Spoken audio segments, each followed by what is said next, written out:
Go ahead. So Leroy, I know you used to be on the police force. What do you personally think can be done to better relationships between young people and police officers? Well, first thing, the day-to-day police service delivery has to be improved. So the interactions between stop and search, roadblocks, counter-terrorism duties, there needs to be a real high-level professionalism to ensure that, one, that interaction is as reasonable as possible, treating people with respect and dignity. Two, is intelligence-led, so we're stopping the right sort of people. And three, letting people know that they have some form of redress. So that builds the trust and confidence. Because my colleagues need to know that the cornerstone of police legitimacy is trust and confidence of all members of the community, and young people being at the receiving end of that stop and search, whatever it may be, needs to be confident that police are stopping them for the right reason. So we've discussed what could be done, but what do you think that the police force currently isn't doing properly? Do you have anything you think could be improved on that isn't going quite well at the moment? Well, I think a lot of it is around supervision of officers. You know, not only officers being better in stopping people, but making sure that supervisors, sergeants and inspectors are holding their officers to account and saying, well, why have you stopped that person? What was the end result? Was it based on intelligence? Was there a complaint? Have we got information out of it? And of course, what really is the final outcome? Has it helped our service to be seen as a professional organisation? The last thing any officer wants is the perception that they're interracial profiling. And supervisors, sergeants, inspectors, chief inspectors can do a lot. Because when I was a sergeant, inspector, a chief inspector and even a superintendent, that's what I was doing, holding officers to account. Stop and search, I think that's an outstanding issue at the moment. Some people are saying that it needs to be increased, some people are saying that it needs to be reduced.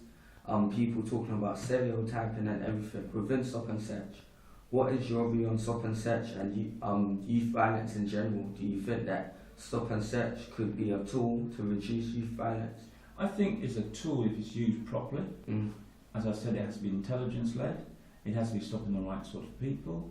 It has to be done in a respectful and reasonable way and a professional way, so that we are seen to be arresting the right people and not harassing people going about their lawful business. And as a result of that, generally people will feel more confident in police action, they will have more trust and confidence in them, and as a result of that, they want to work with police more.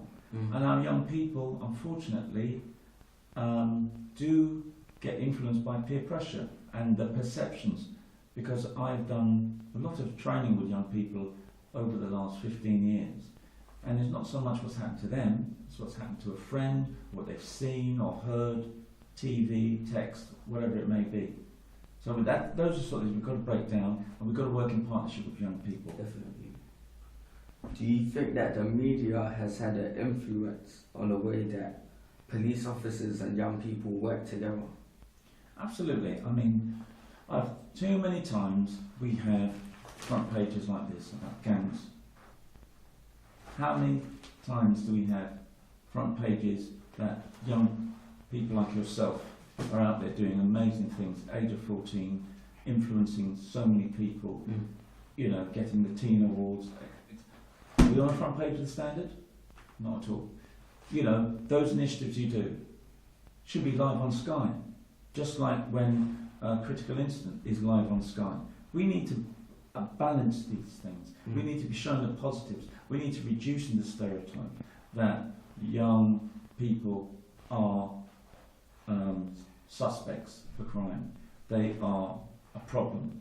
We need to be working with young people because majority are going about the lawful business, they're doing exceedingly well, and they're not getting the credit that they've done. So I think those sort of things need to be balanced, and I hope we will start to see that changing. And the Evening Standard is starting to show that there is an issue, and hopefully we will get those in authority listening to young people like yourself, working in a coalition, working in a structured and sustainable way, say, yeah, these people can be the leaders of today, working to change their environment and not become a victim of it.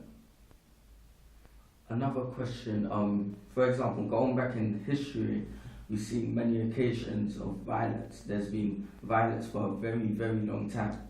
But I believe that there's a core root to everything.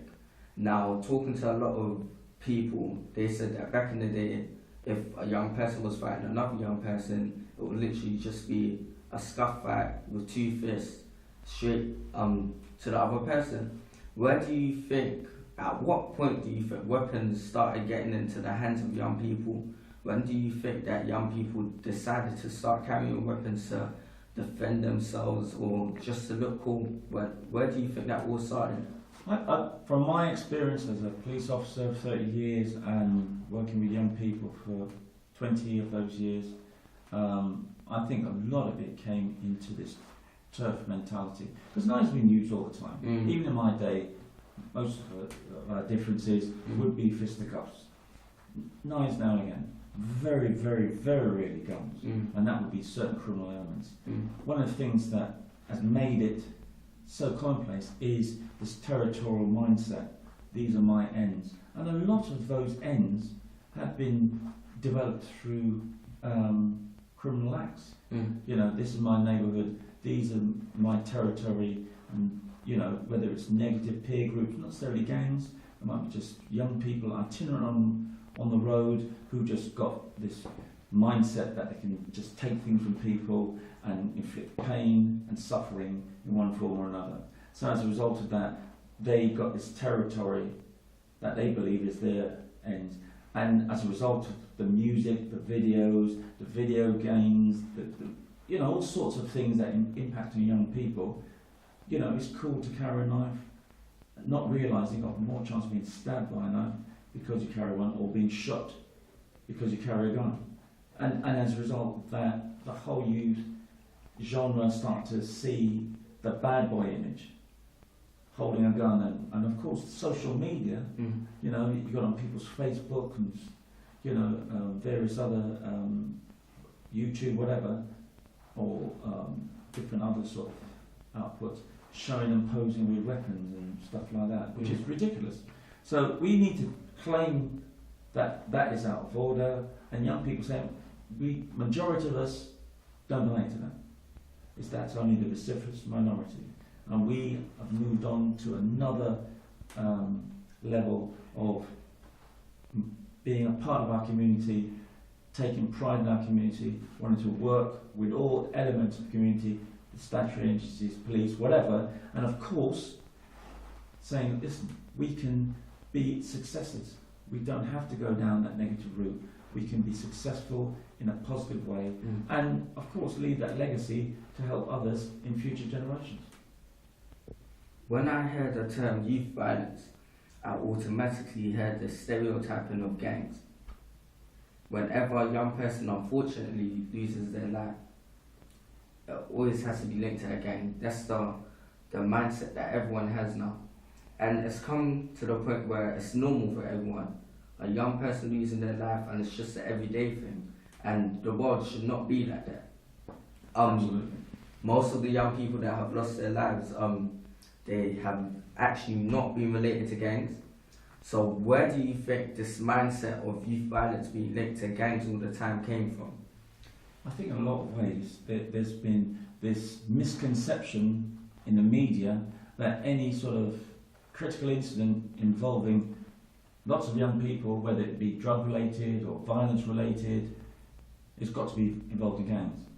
I think there's a big distinction between negative peer groups who are very nomadic, have very little loyalties to any sort of group of people. They can switch their allegiance in a heartbeat, and as a result of that, can actually be, you know, a friend today and an enemy tomorrow.